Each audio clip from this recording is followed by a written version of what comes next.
See what I've got here? It's my beautiful compost soil.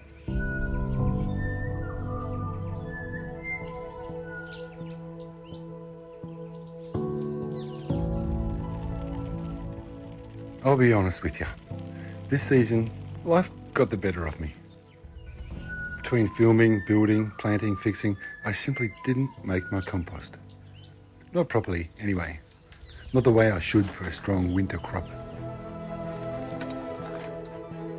And as the days got cooler, I found myself standing in the garden thinking, you got beds to fill, seedlings ready to go, and no nutrient powerhouse to feed them with. Now, I wasn't about to chuck in any compost. If I'm bringing something onto the hill, it has to be alive, rich and real. Something I can proudly call medicine for the soil. So I asked around. Gardeners, growers, permies, old farmers, who makes the best compost in Australia? And they all pointed in the same direction, north, Sunshine Coast. So I jumped in the car and headed up the highway and met the man behind what people are calling the best compost in the country.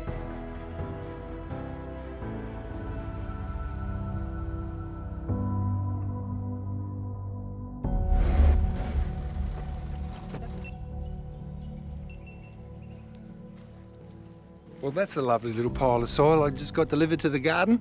You know, you got to be honest.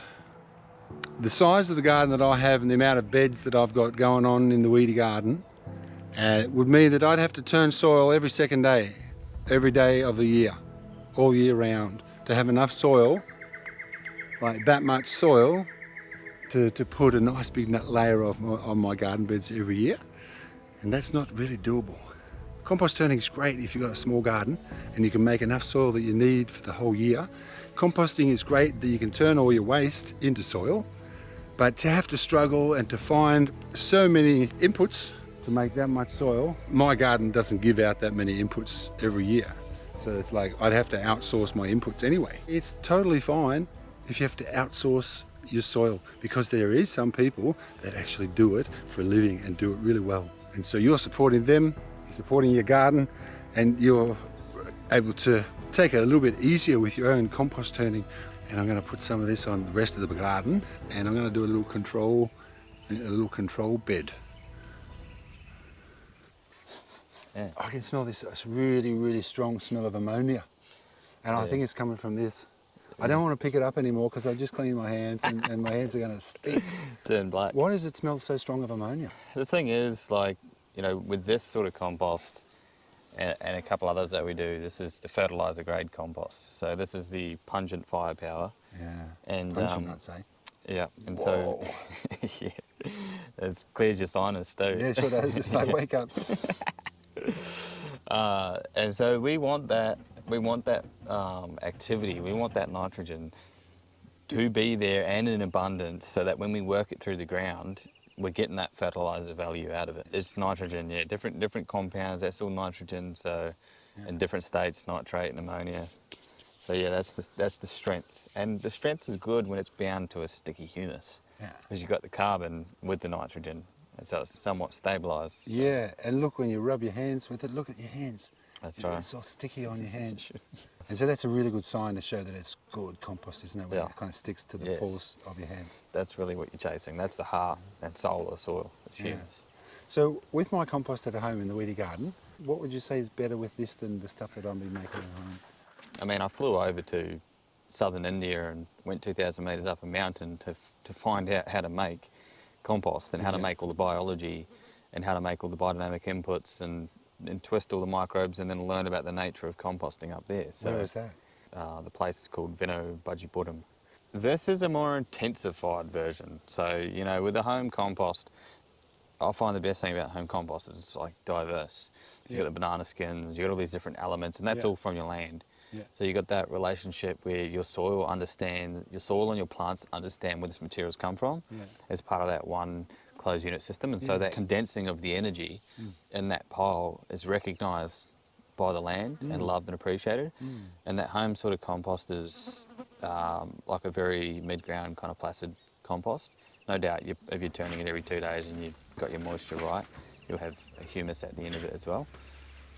This is more manure based. because inorganics, the best source of nitrogen is manure, of course. And so we're trying to tweak that manure, we're trying to twist and get a bit of transmutation between that manure and the rest of our organic matter and the process. And because we have machines to do stuff, we can get higher piles, which then changes the ecosystem in there. So the lactobacillus ferments and that can then do a different sort of work. And then, so with that machinery, and we can get higher piles, we can change the dynamics, we can change how things work, and then you've got other factors that you need to factor in, like gravity pushing down on the particles and things like that. But if we can push that to a point and then pull that out and then change it in an aerated windrow system and then bring it back up into this final stack, which is the fungal curing fermentation stage. You know, you've got this time frame where it comes out of the animal, and then from that point to when you stabilise it, when you take it into your management and start caring for it, from that point to when it came out of the animal, you've lost vitality. You've lost nitrogen, carbon, your elements are degrading. And so that point there, we want to capture it as soon as we can so that our nitrogen and our carbon aren't burning off. And so it's important to then stabilise all that material and get into a ferment as soon as we can. And so that will then go up into the primary stage ferment, where we'll ferment that down, where we got the oxygen down and the anaerobes at like a middle state, where it's just beautiful.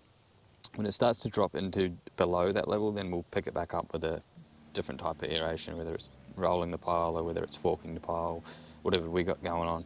And then when that gets to that certain point where that is climaxed at that process in that dimension of pile, and that material's worked down, the moisture's stabilised, everything's equalised, and then that comes out into the windrows. And then in those windrows, it gets that hardcore active stage, and depending on what blend it is, we'll then spin off and we'll add materials in there to stimulate. We'll add the kelps with aloes, anything like that. We'll pump it with inoculants every single week, and top dress it with whatever we need to feed that specific blend with at that point, whether it's like a tiny bit of chaff.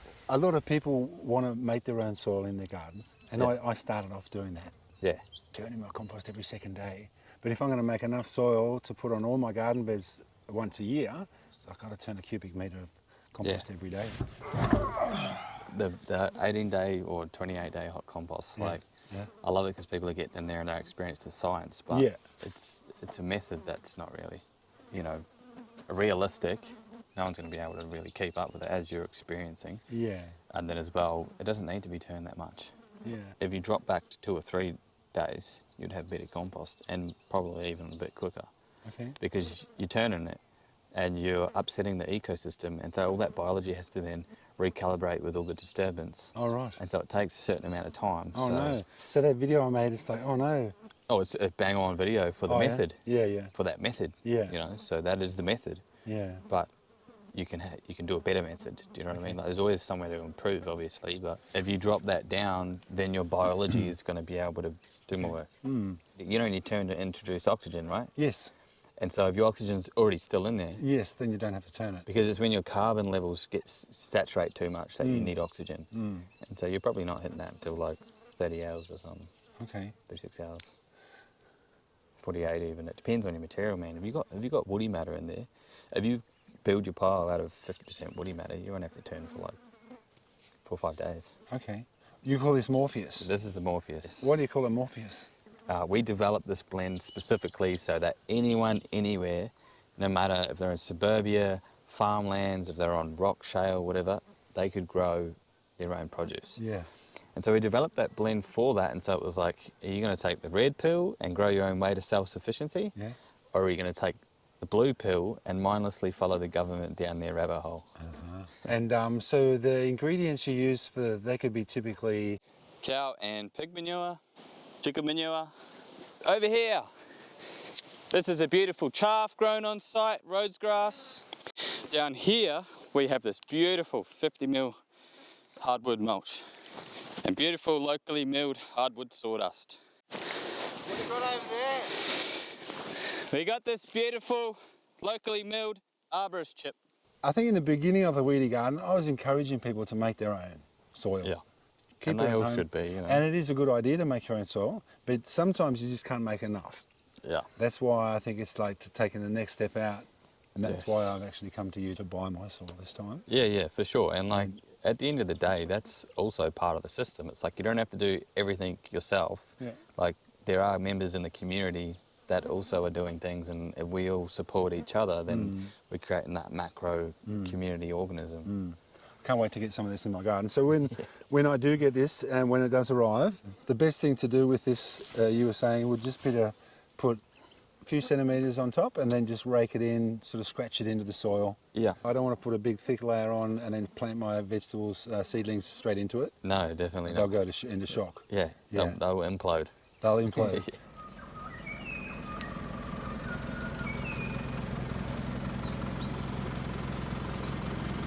What time did you leave this morning? 5 o'clock. 5 o'clock.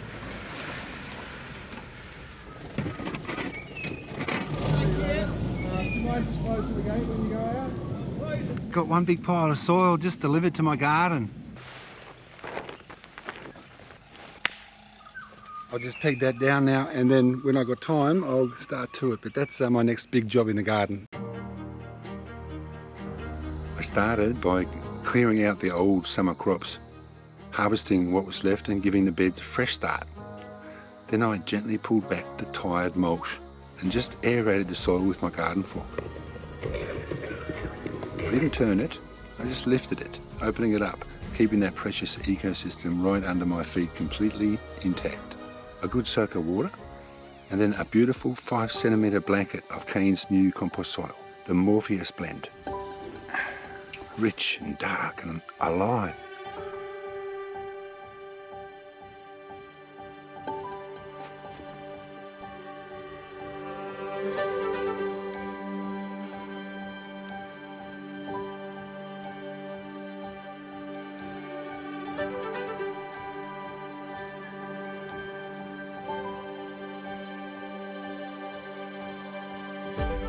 I finished it with a thin topping of sugarcane mulch, just enough to let the rain in and keep the harsh sun off.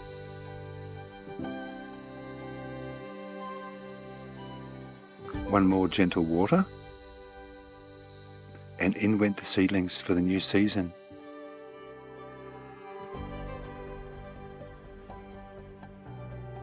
Now, I also wanted to run a little experiment with Kane's compost, so I filled 4 big pots for some carrots. Each one 50% river sand, because carrots love a sandy bed to stretch down deep and grow long and fat. 1 pot with some cheap nursery soil, 1 with some worm castings from Wormville, which is my trusty bathtub worm farm, and 1 with my own hard-earned homemade compost, cane toads, banana peels, and all kinds of wild diversity. And of course, 1 with Kane's Morpheus blend. So, no fertilisers, no extras, just a bit of water when they needed it. Months have passed and spring is here, and finally it's time to see what good soil really means. So right after this little ad break for the weedygarden.com, we'll dig in and discover the truth for ourselves. What's it like to win a Weedy Garden makeover? It has been an amazing experience. My garden is 10 years ahead of where it could have been under my own steam. Yeah. And I reckon I started off this journey thinking I was the luckiest person in the world, and I am definitely the luckiest person in the world. Thank you to everybody who came and helped out. The people have been just an amazing part of the experience. It has been heartwarming and emotional and lovely to have such a great team do such a great job in such a short time. It's overwhelming. Find out all about that on the weedygarden.com. Alrighty. Second prize is a full soul-soaking week here in the Weedy Garden, staying in a straw bale cottage, eating homegrown meals and learning hands-on with me in the food forest. Third prize is a personal visit from Weedy to your place, where I'll spend the day in your garden sharing skills, stories and a whole lot of inspiration. The grand finale of this video, and that is to see how these different soils went with my carrots. And they've been growing for months and months and months, and I've been watering them but not fertilising them. And just to give a recap, we've got my compost, we've got my worm castings, and all of them are mixed 50-50 with sharp sand. We've got the store-bought soil just from the local nursery.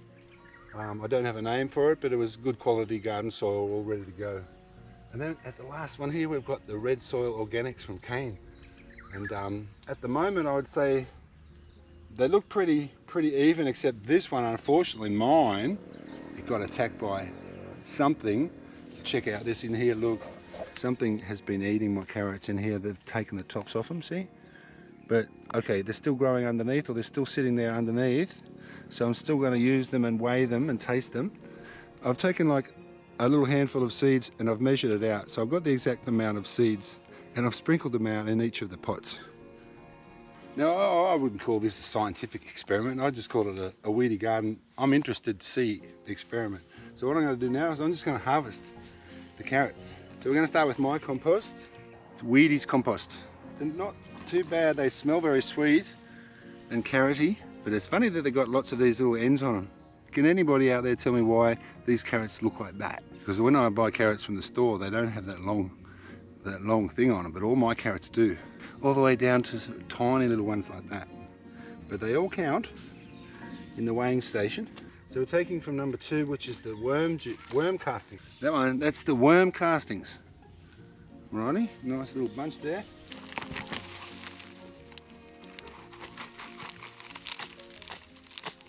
Alright, so that's the results. Look, we've got Morpheus,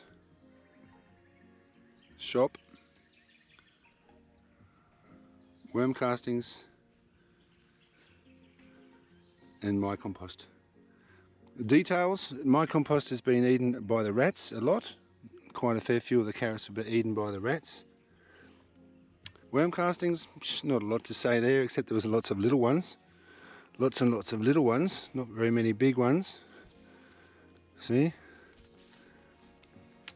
The stuff from the shop, there was quite a few rotten ones, and they're very, very hairy. This soil was like full of little tiny hairs everywhere. So, but again, not really any big ones. But then we've got Kane's. The Morpheus is like a huge amount of carrots. I'd say at least 30% more. But I'm going to go and weigh them now and do something quite special with them in my new kitchen. 2721, that's Red Soil Organics. Shop 1640. 1717 for the worms. Disappointing news of Weedy's compost is 1370. Oh. The worst of all. Oh dear. Oh dear. The big taste test now. So I'm going to start tasting these, see if there's any difference. This is from my compost. Okay, I've got nothing to compare it to, so worm castings, not much difference. Shop soil, Red Soil Organics. Well, to be honest, there's no difference. They really all taste the same. All right, that's another test completed. Okay, next step is to juice them.